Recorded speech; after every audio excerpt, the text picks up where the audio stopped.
अब धर्म की लाज आपके हाथों में है।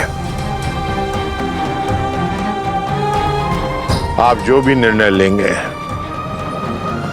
हम सभी को बाध्य है। बोलो राम, क्या तुम्हें महाराज जनक का निर्णय स्वीकार होगा? आचार्य, आप केवल हमारे गुरु ही नहीं, पिता तुल्य है हमारे। आप धर्मात्मा हैं। आप जो भी निर्णय लेंगे वो मुझे सहर्ष स्वीकार होगा। भरत, तुम्हें तो कोई आपत्ति नहीं है? नहीं गुरुदेव। महाराज जनक धर्मात्मा ही नहीं, हमारे धर्म पिता भी है। किंतु एक विनती है इनसे कि निर्णय लेते समय धर्म के साथ मेरे प्रेम का भी मान रखिएगा। बताइए राजा जनक, क्या निर्णय है आपका?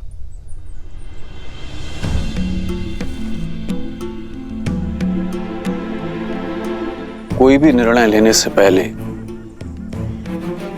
मैं अपने सौभाग्य को धन्यवाद देता हूं कि मुझे इस धर्म सभा में उपस्थित होने का अवसर मिला। एक और राम है जो धर्म और मर्यादा के प्रतीक है, तो दूसरी ओर भरत जो प्रेम और समर्पण की पराकाष्ठा है।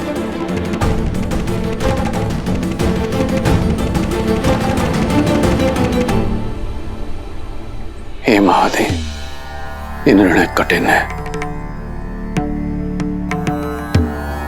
मुझे सद्बुद्धि देना,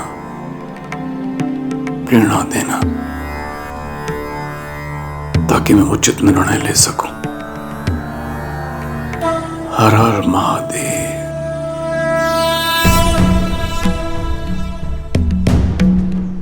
आप पुत्र बनकर अपने पिता के और प्रजा बनकर अपने महाराज के वचन का पालन करना चाहते हैं। आप धर्म के पथ पर हैं। शास्त्रों में भी कहा गया है, धर्मो रक्षति रक्षितः, अर्थात जो धर्म की रक्षा करता है धर्म उसकी रक्षा करता है।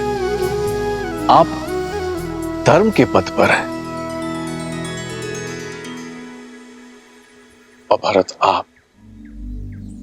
आपके हृदय में अपने भाई के प्रति निश्चल प्रेम और भक्ति की वो प्रवाह है जिसके वेग से स्वयं भगवान विष्णु भी न बच सके,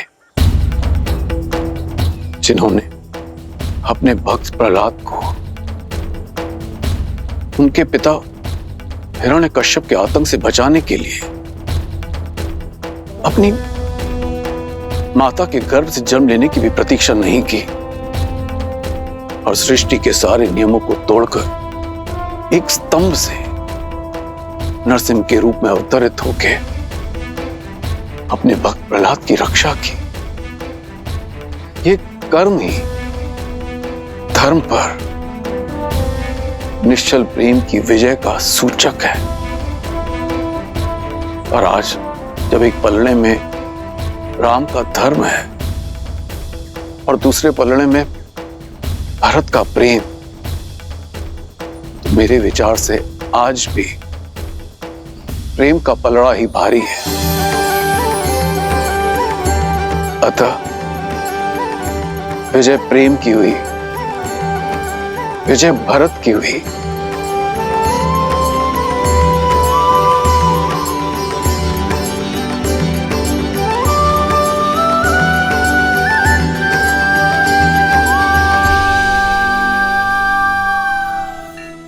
इसका अर्थ है कि मैं अपने भैया को अयोध्या ले जा सकता हूं, अपनी इच्छा पूर्ण कर सकता हूं। किंतु प्रेम के भी अपने कुछ नियम होते हैं कुमार। प्रेम में पहले उनके विषय में सोचा जाता है जिनसे हम प्रेम करते हैं। प्रेम में स्वार्थ नहीं, समर्पण का सहारा लिया जाता है, ना कि अपनी इच्छा पूर्ति का। इसीलिए मेरा परामर्श आपसे यह है कि आप निस्वार्थ भाव से निश्चल प्रेम से स्वयं श्री राम से पूछे कि उनका निर्णय क्या है, उनकी प्रसन्नता किसमें है। फिर वो जो भी निर्णय लें उसे आप प्रेम पुष्प की तरह हृदय से स्वीकार करें। यही मेरा परामर्श है और यही मेरा निर्णय भी। महाराजा जनक, आपका कोटि कोटि धन्यवाद। निश्चल और निस्वार्थ के प्रेम की परिभाषा आज समझ आई मुझे, और इसके लिए भरत आपका सदैव आभारी रहेगा।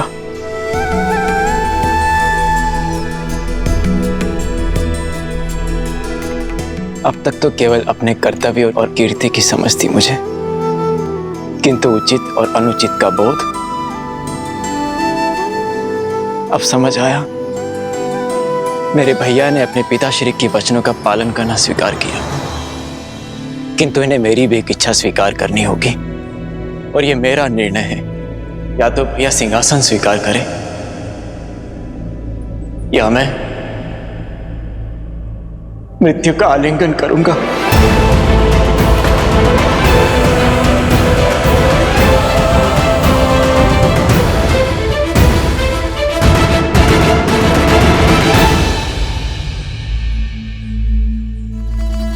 तुम्हारे प्रेम के वेग ने मुझे भी बहा दिया है भरत।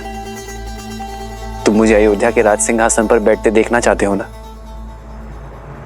तो वही सही।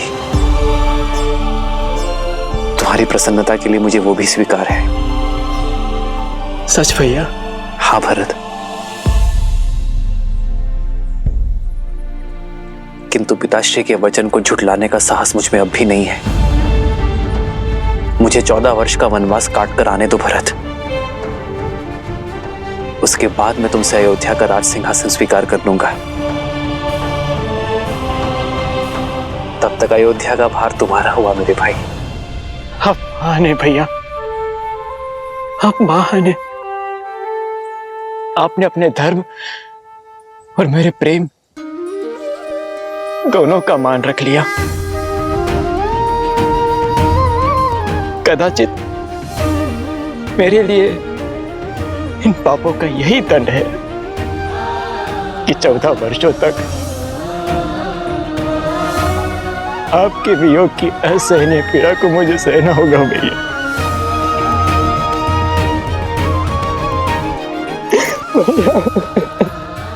भरत,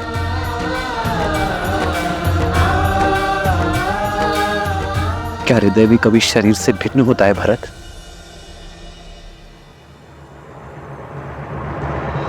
भैया, आप जो कह रहे हैं वो सब स्वीकार है मुझे, परंतु यदि मैं आपसे कुछ मांगूं तो क्या आप दोगे?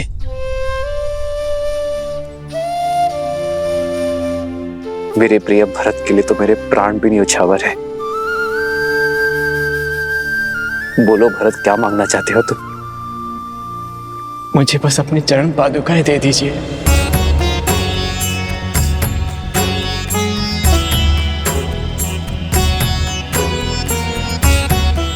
अयोध्या का राज्य भार बहुत बड़ा है भैया, और जिस सिंहासन पर मेरे भैया राम का अधिकार हो, उस सिंहासन पर बैठने का मैं दुस्साहस नहीं कर सकता।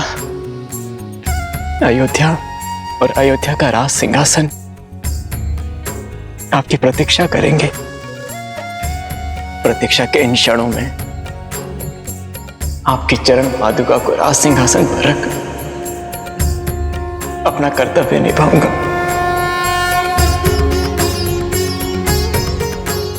आपके पग धर्म के पथ पर है,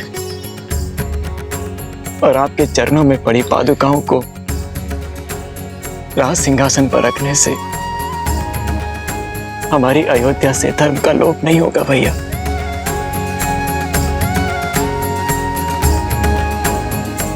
भरत, तुम्हारा ये भ्रातृ प्रेम अमर रहेगा। तुम्हारा नाम केवल लेने से सबके पाप दूर हो जाएंगे। उनके मन से द्वेष, ईर्ष्या और लोभ की भावना हमेशा हमेशा के लिए समाप्त हो जाएगी।